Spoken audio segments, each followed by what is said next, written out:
ഒറ്റപ്പെടലിന്റെ നൊമ്പരം പേറുന്ന നൂറുകണക്കിന് ജന്മങ്ങൾ. പരിഷ്കൃതമെന്നവകാശപ്പെടുന്ന ഈ സമൂഹത്തിൽ സാധാരണ മനുഷ്യരായി ഒരിക്കൽ ജീവിച്ചിരുന്നവർ. ചിലരുടെ ജീവിതം പെട്ടെന്ന് താളം തെറ്റി. അംഗമായിരുന്ന സമൂഹം അവരെ പുറത്തെറിഞ്ഞു. ചിലരുടെ മനസ്സ് പിടിവിട്ടുപോയി. ചിലർ ഒരായുസ് മുഴുവൻ കുടുംബത്തിനു വേണ്ടി ജീവിച്ചു. പിന്നെ കറിവേപ്പില പോലെ പുറന്തള്ളപ്പെട്ടു. ചിലരെ പെറ്റവർ തന്നെ വേണ്ടെന്ന് വച്ചു. എല്ലാവരും അവർക്കായി വിധി നീക്കിവച്ച ഈ സങ്കേതത്തിൽ അറിഞ്ഞോ അറിയാതെയോ വന്നെത്തി. രാശിപ്രമാണങ്ങൾ മാറിയിട്ടോ, നീചരാശിയിൽ വീണുപോയിട്ടോ, ജന്മശേഷത്തിൻ അനാഥത്വമോ പൂർവകർമ്മദോഷത്തിന്റെ കാറ്റോ. വഴിമുട്ടിപ്പോയവർക്ക് മുന്നിൽ പുതിയൊരു ജീവിതത്തിന്റെ വാതിൽ തുറന്നിട്ട് അവരെ കൈപിടിച്ചാനയിക്കാൻ സങ്കേതത്തിൽ വലിയ മനസ്സുള്ളൊരു കുറിയ മനുഷ്യനുണ്ടായിരുന്നു, കലയപുരം ജോസ്. അഭയം തേടി വന്നവരെ സംരക്ഷിക്കാൻ വിധി അദ്ദേഹത്തെയാണ് ഏൽപ്പിച്ചത്. അദ്ദേഹം അവർക്ക് മകനും സഹോദരനും അച്ഛനുമായി. ഭാര്യ മിനി അന്തേവാസികൾക്ക് മകളും സഹോദരിയും അമ്മയുമായി.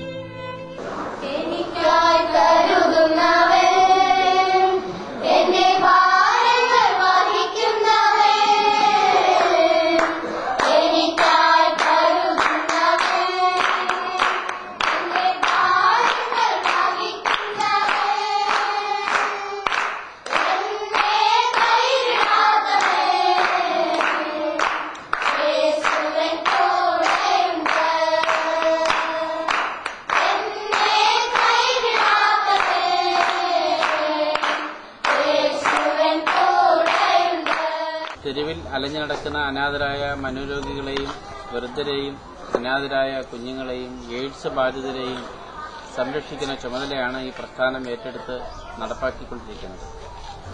1994 ആശ്രയയുടെ തുടക്കം.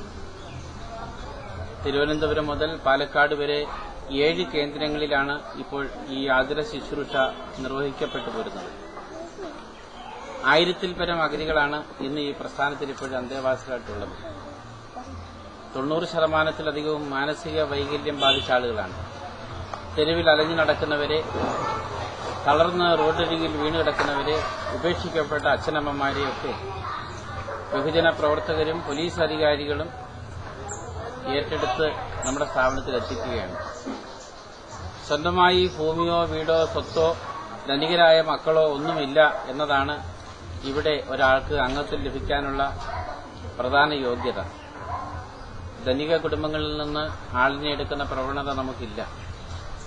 തികച്ചും നിരാശ്രയരായിട്ടുള്ള, രോഗികളായിട്ടുള്ള, അനാഥരായിട്ടുള്ള, അത്തരത്തിൽ 100% എത്തിയ ആര് വന്നാലും അവരെ ഈ പ്രസ്ഥാനം ഇതുവരെ തിരസ്കരിച്ചിട്ടില്ല.